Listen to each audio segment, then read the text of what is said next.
Welcome back. You're watching the U.S. election dialogues. And for those of you just joining us, this is where things stand in the American election. These are the numbers and the math. 538 electoral college votes in all. The magic number is 270. Either candidate needs to get 270 or more to become the president of the U.S.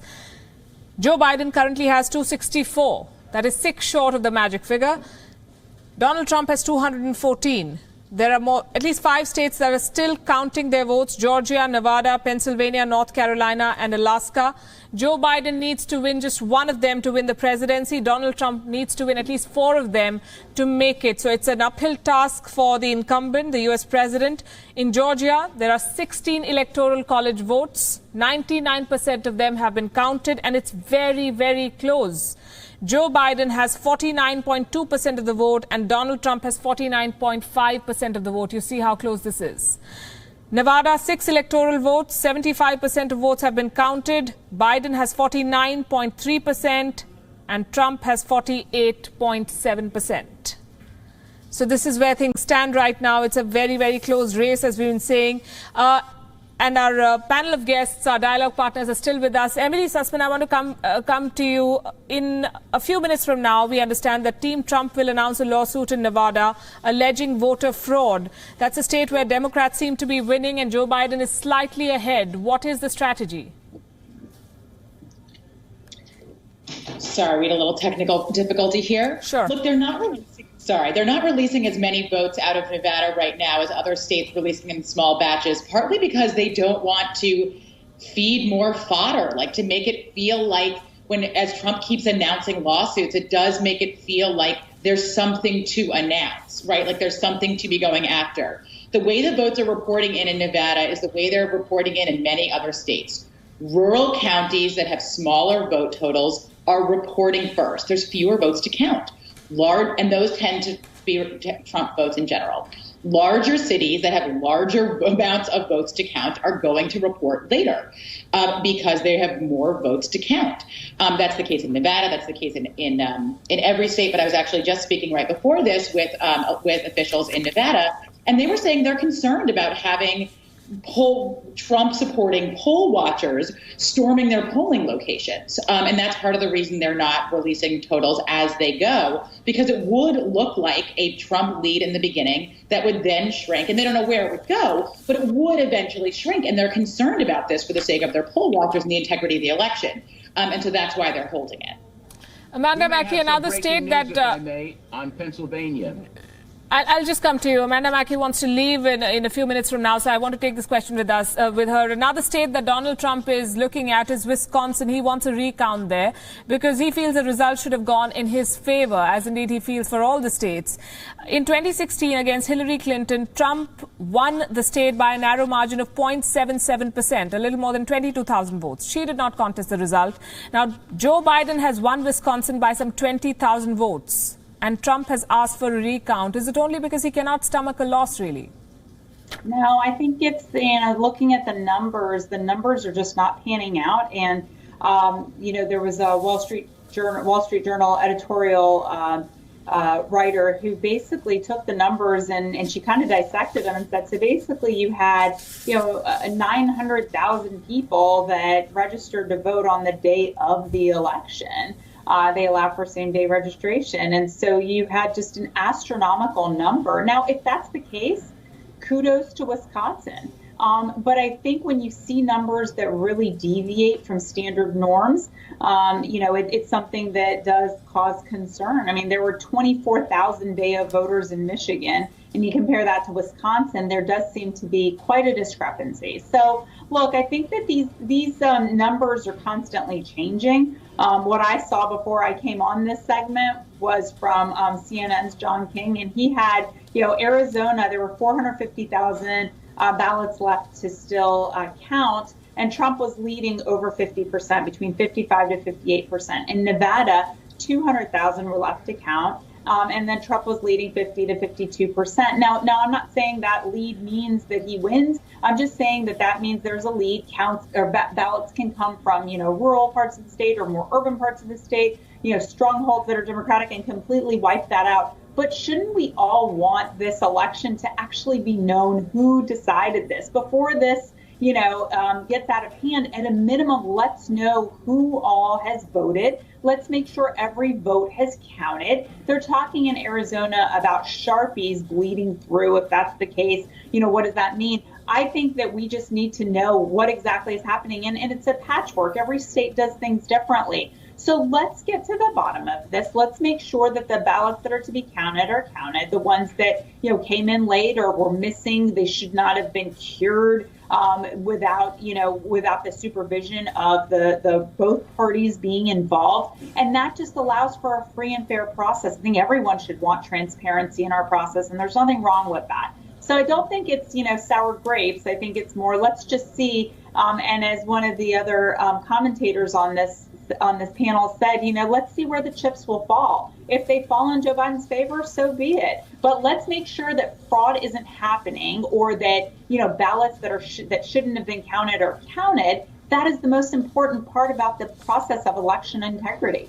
That's a fair point. And the Trump camp, though, is still saying that they will contest every result.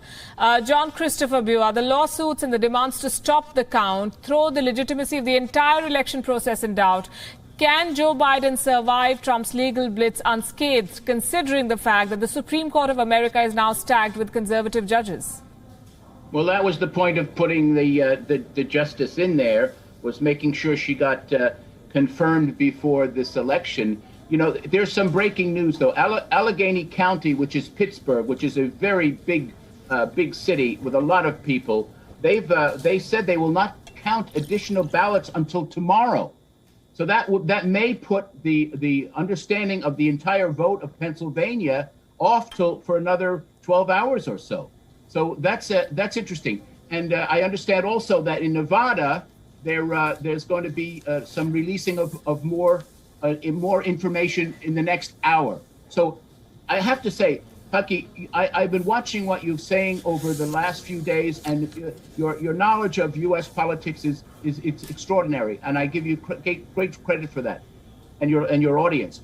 But I have to say, when you mentioned how disturbing it is over here for Americans, one of my colleagues, guests, mentioned earlier, we have 50 different states, we have 50 different jurisdictions, we have 50 different election laws. So it's all very crazy to try to make sure that we get it all done properly, all by election night. As Donald Trump said, if he doesn't know by election night, then it shows that the Democrats have created fraud. That's not fair. Now, as I will say to Lieutenant Commander, as an olive branch, what we need to do, and I agree with him, is come together as a nation, because we have been very, very, very injured and wounded, I will say, by what's gone on the last 4 years and the nastiness that has come from both sides, I will say.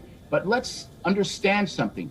I was a Clinton appointee. I held 3 positions in his federal government, senior positions in communications at 3 federal agencies. And I know for a fact that Donald Trump has basically removed many, many individuals who were bureaucrats, who were top-level professionals. I know personal friends in the State Department, where we have what we call our soft diplomacy, have left. If Joe Biden wins and he gets behind that Oval Office desk on the 20th of January, he has a lot of work to do, and he has to completely reorganize and reestablish and put all new people into these agencies. And a lot of them are gone. So we really need to, I guess, hope and prayers, whatever, to make sure there's a proper transition, that the Trump administration folks meet with the Biden administration folks, if that's the way it is, and discuss with them. A real safe transition of power is what we must have. And that's my thought for today. Absolutely. That would be the best case scenario. I have the latest trends, and this really is the land of possibilities. Anything can happen, because you look at the numbers and they flip every minute, it seems. North Carolina, Biden has 48.7% of the vote. Donald Trump has 50.1%. So Trump is leading in North Carolina. which has 15 electoral college votes. Pennsylvania, Biden 48.5%, Trump 50.3%. Pennsylvania, very important state, 20 electoral college votes. In Arizona, Biden leading again with 50.5% of the vote. Donald Trump 48.1%. So this is how things stand right now. And you're talking about a peaceful transition and the healing of a country that has seen too much division and too much acrimony over this summer and through this election campaign. But the fact is, Lieutenant Rogers, Trump's decision to not concede and his persistent statements have triggered protests across the country. There are clashes, there are stabbings in Washington, D.C. yesterday, just a few blocks away from the White House. Won't Trump's battle for power throw America into more chaos, considering the fact that the pandemic is far from over and America remains the worst hit? President Trump is not responsible for the protests across the country. That's absurd. The fact of the matter is that the reason why there's protests across the country, it started off with the issue of Black Lives Matter and police brutality. And that exploded into what? It exploded into now a political agenda, a socialist political agenda. By the way, and you can check this out and fact check this, that there's evidence that there has been foreign influences in financing some of these protests. So again, we're going back to blaming President Trump. It's just like when the right, all right, the extreme right blames Joe Biden for stuff. Sir. Joe Biden is not responsible for what's going on in the streets, and neither is President Trump. The people responsible for what's going on in the streets are the people in the streets. We have to move forward, and we have to begin, as everyone on this panel said, and I'm sure you agree, to begin the process of healing. And yes. I think part of the process is clarity. We've all agreed on that. Let's find some clarity. And it's very clear that the president is saying, stop the count. And that's what the people on the streets are saying. And then there are other people on the streets who are saying that every vote should be counted. So as leaders, you have to take responsibility for your words and the kind of reactions they trigger. To that extent, I think President Trump has to take part of the blame, if not all the blame, for what's happening on the streets of America. Well, I respectfully disagree with you. I don't see it that way. I'm here. I talk to people on the streets on both sides. But you know what? Let's agree to disagree. And I think we should move on. Emily Sussman, your thoughts on this? Yeah, I mean, I think the president has responsibility. I think he has responsibility for his words. I think what's been proven is that his supporters really, really take his word very highly above all other sources. And so he needs to take responsibility for when he's stoking anxiety and distrust in the system in them. I think that, I don't think it should be a political position to say that every vote should count. Unfortunately, I think that has become part of our extreme polarization when the president is tweeting literally the words, stop the counting, and has been saying for months that he didn't believe that votes that would come in by mail would be legitimate. This is a legitimate way that people have been voting for a long time. It's actually not related to the pandemic. The military votes by mail, the elderly vote by mail, the president himself vote by mail. And the fact that he has been questioning it for months was really making his supporters very anxious to be questioning as the results came in. I do believe there was strategy to understand on his part, on the campaign's part in particular, about the order of how the votes were going to come in. The fact that because he was pushing most of his, and by the way, his campaign was actually pushing some supporters to vote by mail and to vote early, which is counter to what he was saying publicly. But it was a campaign strategy to push some of them to vote by mail, and those votes should be counted too, by the way. But I think that they understood the fact that because he was pushing most supporters to be voting same day on election day, those votes would get counted first. And that the mail ballots would take a little bit longer to count, partly because they weren't going through a machine, and partly because of the fact that there's actually been a strategy on the part of Republican state legislatures to say, don't count the votes earlier. And by the way, not just Republican legislatures. They do it in New York, too, which is Democratic run. Start counting them after Election Day. So I do believe that this is a strategy on behalf of the Trump campaign to sow doubt in the votes that would be coming in later and then would be changing the balance of power, or not the balance of power, rather, but the vote counts against him. So we could agree that silence is consent, correct? Joe Biden's silence with all the rioting and the burning of buildings and the assaults on police officers, silence for months.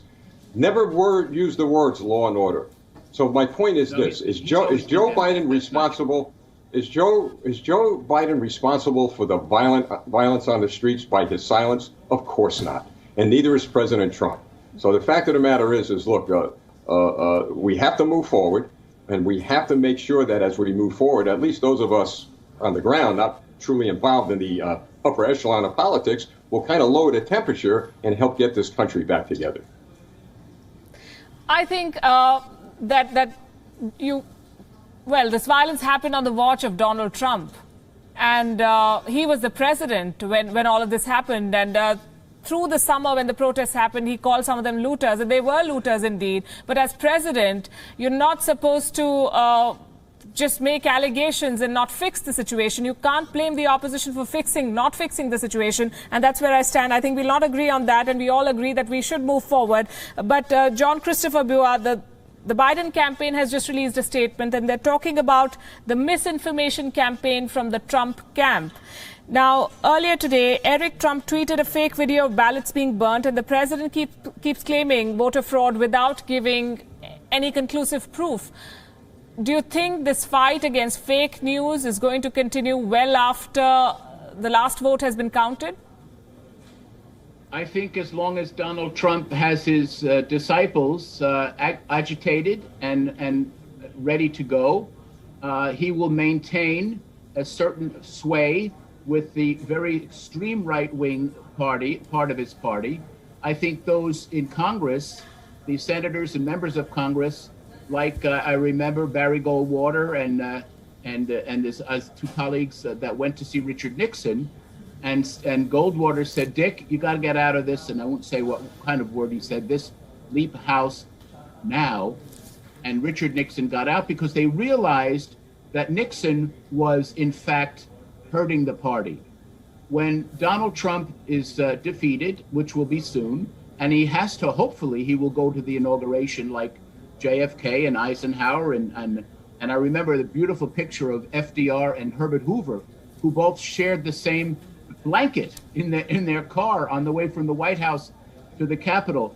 I don't know if Donald Trump will be able to do that, if he will be able to reconcile and see this country. You know, he's never lost a battle. He's never lost a lawsuit. And I'm from New York. I grew up within a mile of Donald Trump. I knew who he was as a kid. And the fact is, the election is over. I'm not campaigning, but I have to say, he's an interesting character.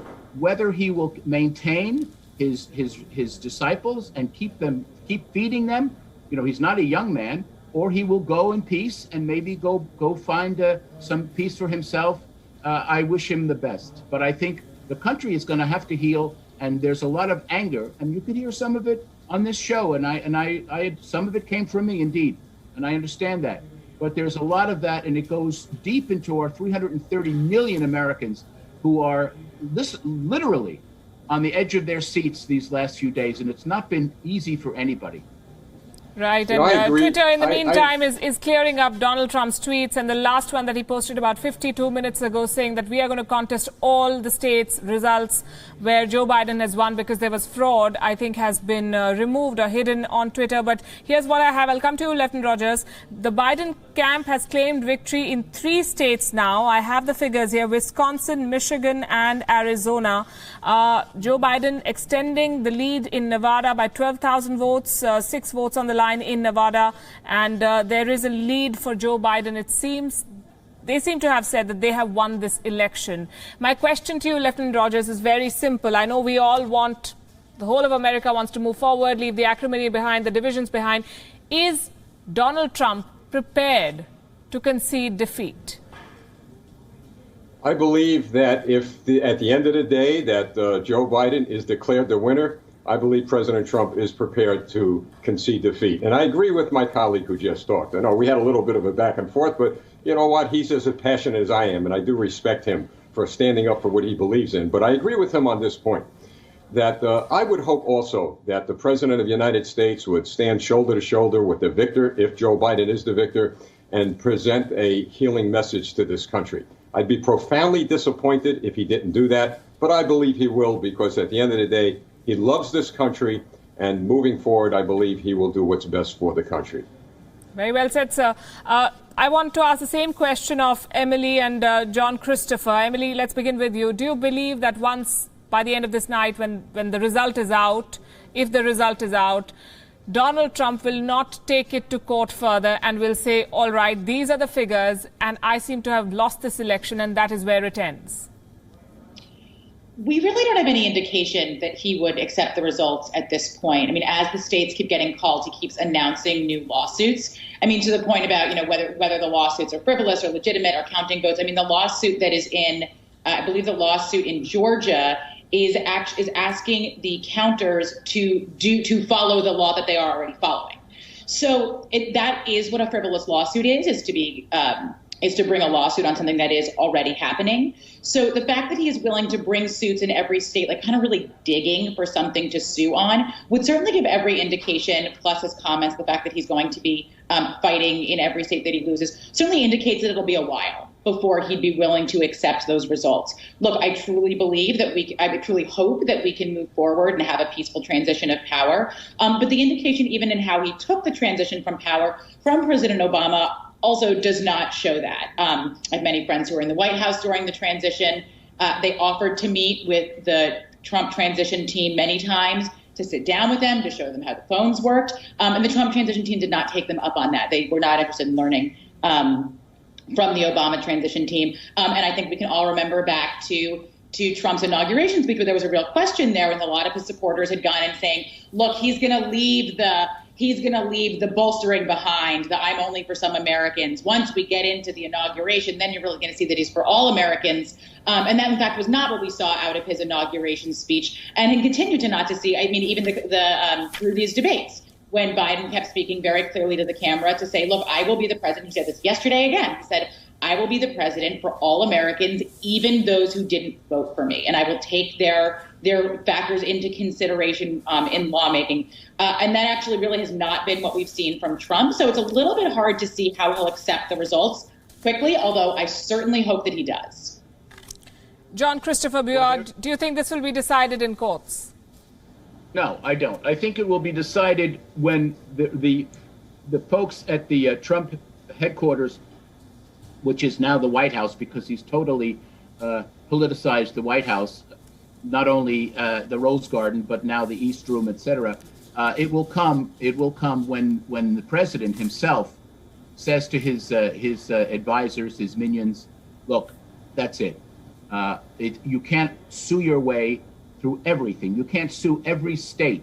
When you had 20,000 votes and more, you can't litigate that. He's litigated his entire life. He learned that from his father. I grew up, as I said, I'm from Queens. You may not realize that. I'm near Donald Trump. He is a lawsuit guy. That's what he does. And he will do that. But then he's not really that cunning. He will realize, the jig is up. I will either go back to Mar-a-Lago, or maybe someone will offer him a nice position somewhere, and one of his supporters, I don't want to say, a foreign person, will say, come on, you can come with me. We'll leave it at that. Right. One of our viewers has sent a meme. It says, why can't Trump go to the White House anymore? Because it is for Biden. You add the two, it's forbidden.